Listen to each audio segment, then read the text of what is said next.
तो इस बार बैठते हैं एरोप्लेन में और आपको दिखाते हैं सनराइज का वंडरफुल तड़के तड़क मैं निकल लेता हूँ बेंगलोर के लिए। अपना जोड़ा झंडी ठाक है, ऑफिस की तरफ से बुलावा आ गया है, मीटिंग है। और भाई कैब वाला भी जमाए देसी आदमी था, मेरा बटा कति ब्रेक कर बारे कराना को दान था पहुंचाए दे एयरपोर्ट पे।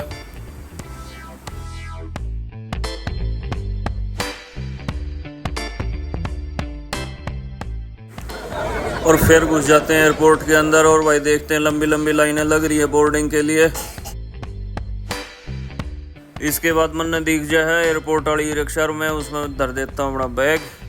बोर्डिंग गेट पे पहुंच कर पता चलता है फ्लाइट हो रही है 2 घंटे डिले और आड़ा हो जाता है स्टाफ के साथ रोड़ा।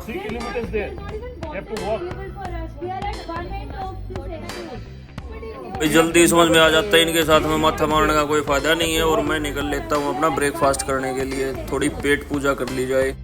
रिक्शा पकड़ता हूँ और पहुँच जाता हूँ फिर से बोर्डिंग गेट पे। वहाँ पहुँच के पता चलता है फ्लाइट और 2 घंटे डिले होगी, पर क्या कर सकते थे इंतज़ार करने के अलावा। फाइनली वो समय आ जाता है जिसका पिछले 5 घंटे से इंतज़ार कर रहे थे। बोर्डिंग हो जाती है शुरू और भाई एयरपोर्ट पे 5 घंटे बैठकर सबके मुंह लटक रहे थे। जी तो सब गाइस आकर रहा था इन फ्लाइट वाले ने पकड़ के एक बार कूट दिया, पर गलती इनकी मैनेजमेंट की है, ये तो बेचारे एम्प्लॉई हैं। खैर छोड़ो, फाइनली 12 बजे अपना प्लेन रनवे पे आ जाता है टेक ऑफ के लिए।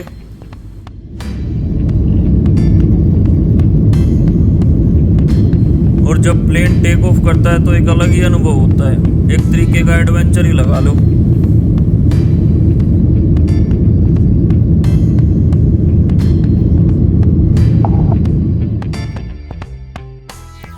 ठीक 2.5 घंटे के बाद प्लेन पहुंच जाता है बेंगलोर सिटी के ऊपर। 2-3 चक्कर कटवा के पायलट प्लेन की लैंडिंग करा देता है।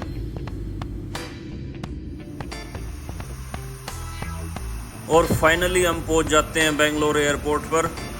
और एयरपोर्ट भाई बड़ा ज़बरदस्त जगह पर बना रखा है, पहाड़ का व्यू है, एकदम खुला खुला एरिया, बहुत अच्छी हवा यहाँ की। इसके बाद वेट करने लग जाते हैं बस का। बस आने में थोड़ा टाइम था, सब फोटोग्राफी में लग जाते हैं और मैं भी एक बढ़िया पोज देगा फ़ोटो खिंचा लेता हूँ। भी दिखाते हैं आपको बेंगलोर एयरपोर्ट अंदर से। ओहो हो कति गजब बना रखा है भाई, झरने हरियाली सब के माड़े मिल जाए।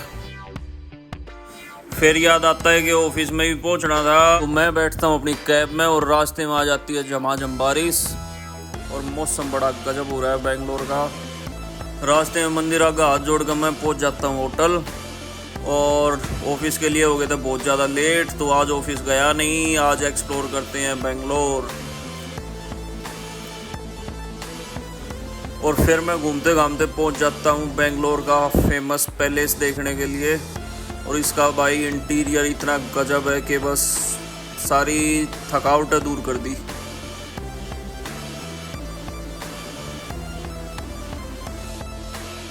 मार्केट वगैरह घूम के वापस आ जाता हूँ होटल। और भाई सुबह सुबह भोलेनाथ की जय करके निकल लेता हूँ ऑफिस के लिए।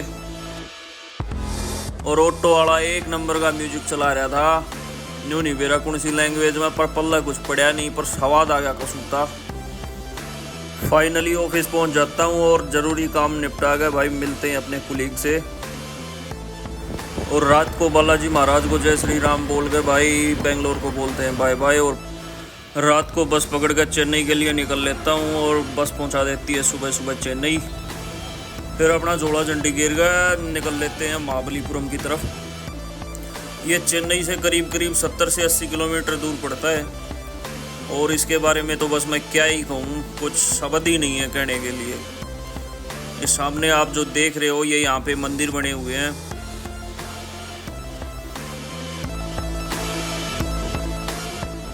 भाई यही चीज़ें हैं जो हमें हमारे इतिहास से जोड़ती हैं।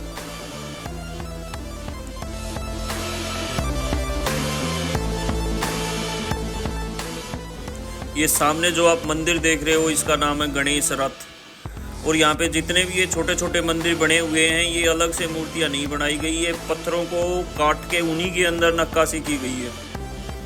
और ऐसी अद्भुत कला के बस पूछो मत आप। मैं तो कहता हूँ जो भी साउथ विजिट पर जाता है एक बार महाबलीपुरम जरूर घूम के आओ। पे जितने भी ये छोटे छोटे मंदिर बने हुए हैं सारे के सारे चट्टान को काट काट के बनाए गए हैं। और यहाँ पर घूमने के लिए भाई इससे बेहतर जगह मुझे नहीं लगता कि कोई और होगी। और यहाँ से सिर्फ 100 मीटर की दूरी पर बीच है, वो भी अभी आपको मैं दिखाता हूँ। तब तक आप ये देखो कैसे सीढ़ियाँ बनाई गई हैं चट्टान को काट के। इतनी ज़बरदस्त हरियाली बस पूछो मत।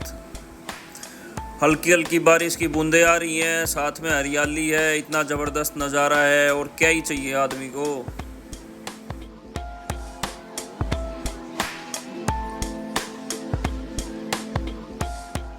और ये करीब करीब 2.5 से 3 किलोमीटर का एरिया है जो मैं कवर कर रहा हूँ। इसके बाद पहुँच जाते हैं भाई बीच के ऊपर। वो सामने जो आप मंदिर देख रहे हो वो भोलेनाथ का मंदिर है, अभी वहाँ पे चलते हैं।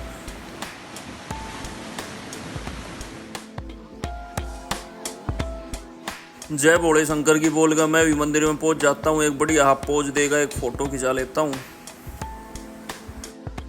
इस मंदिर के चारों तरफ अगर आप देखोगे तो आपको नंदी महाराज जी बैठे हुए नजर आएंगे। भगवान विष्णु जी के वराह अवतार के दर्शन करो। अभी आ जाता है जी नरसिंह अवतार। सारे का हाथ जोड़कर मैं पहुंच जाता हूं भाई बीच के ऊपर। और बीच पर पहुंच गया था कतई दिल गार्डन गार्डन हो जाता है।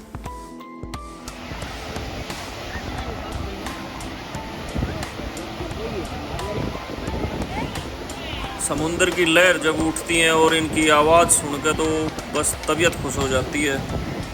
फिर इंद्रदेव अपना कमाल दिखाते हैं और आ जाती है भाई भयंकर बारिश।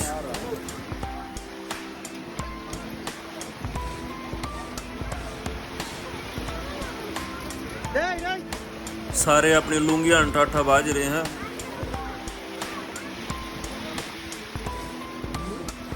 इसके बाद रेस्टोरेंट में थोड़ी पेट पूजा करके मैं निकल लेता हूँ अपने होटल के लिए वापस।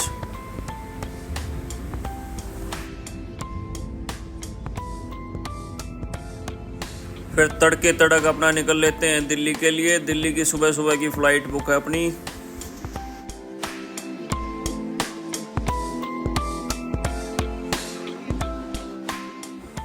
एयरपोर्ट पर पहुंचते ही अपना चेकिंग वगैरह करके हम बोर्डिंग गेट पर।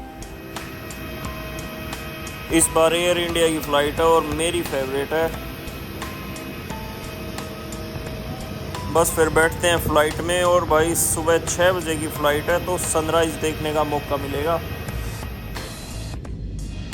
और फिर आता है ट्रिप का अब तक का सबसे बेस्ट पार्ट। ऐसा सनराइज़ का नज़ारा भाई मैंने तो पहली बार देखा है जीवन में।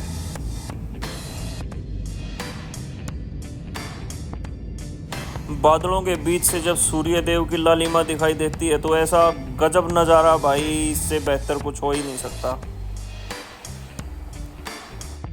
चलो अब कर लेते हैं थोड़ा सा ब्रेकफास्ट। और अभी देख लो भाई आसमान में तैरते हुए कॉटन बॉल्स। अपनी देसी भाषा में कहूँ तो रुई के लाडू। कितने गजब के लग रहे हैं, एकदम प्योर वाइट।